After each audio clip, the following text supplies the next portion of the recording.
नमः शिवाय भक्तों। आज इस वीडियो में हम आपके लिए लेकर आए हैं बुद्ध प्रदोष व्रत कथा।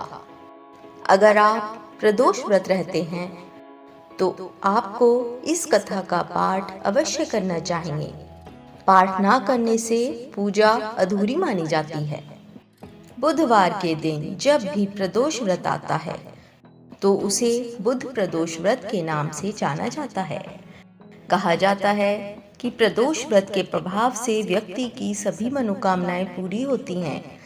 साथ ही भगवान शिव और माता पार्वती का आशीर्वाद प्राप्त होता है। यदि आप प्रदोष व्रत करते हैं तो बुध प्रदोष व्रत में इस कथा का पाठ अवश्य करें, वरना आपकी पूजा अधूरी रह सकती है। आइए जानते हैं बुध प्रदोष व्रत की कथा क्या है। प्राचीन काल की बात है। एक पुरुष का नया नया विवाह हुआ था।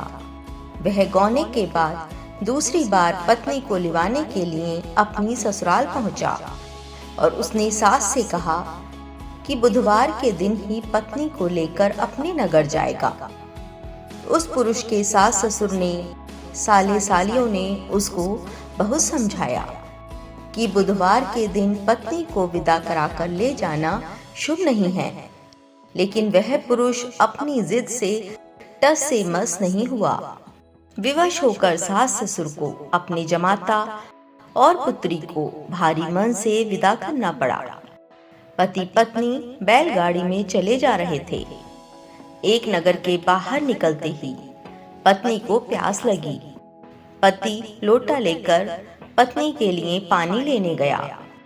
जब वह पानी लेकर लौटा तो उसके क्रोध और आश्चर्य की सीमा ना रही, क्योंकि उसकी पत्नी किसी अन्य पुरुष के लाए लोटे में से पानी पीकर हंस हंस कर बतिया रही थी।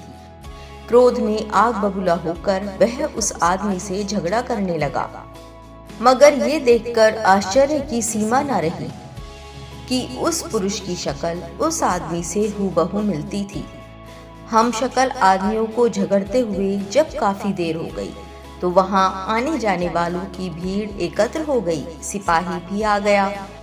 सिपाही ने स्त्री से पूछा कि इन दोनों में से कौन सा आदमी तेरा पति है? तो वह बेचारी असमंजस में पड़ गई, क्योंकि दोनों की शक्ल एक दूसरे से बिल्कुल मिलती थी। बीच राह में अपनी पत्नी को इस तरह लुटा देखकर उस पुरुष की आंख भर आई। वह शंकर भगवान से प्रार्थना करने लगा कि हे भगवान, आप मेरी पत्नी की रक्षा करो। मुझसे बड़ी भूल हुई जो मैं बुधवार को अपनी पत्नी को विदा करा कर लाया। भविष्य में ऐसा अपराध कदापि नहीं करूंगा। उसकी ये प्रार्थना जैसे ही पूरी हुई कि दूसरा पुरुष अंतर्ध्यान हो गया और वह पुरुष सकुशल अपनी पत्नी के साथ घर पहुंच गया। उस दिन के बाद से दोनों पति पत्नी नियम पूर्वक बुधवार प्रदोष का व्रत रखने लगे। बुधवार प्रदोष का व्रत रखने से उनके हर कष्ट, हर संकट दूर हुए और उन्हें सुख संपत्ति और समृद्धि की प्राप्ति हुई। बोलो भगवान शिव की जय। बोलिए माता पार्वती की जय। भक्तों, अगर आपने हमारे चैनल को सब्सक्राइब नहीं किया है तो अवश्य कर लें, जिससे आपको हमारी आने वाली वीडियो की जानकारी मिलती रहे। धन्यवाद।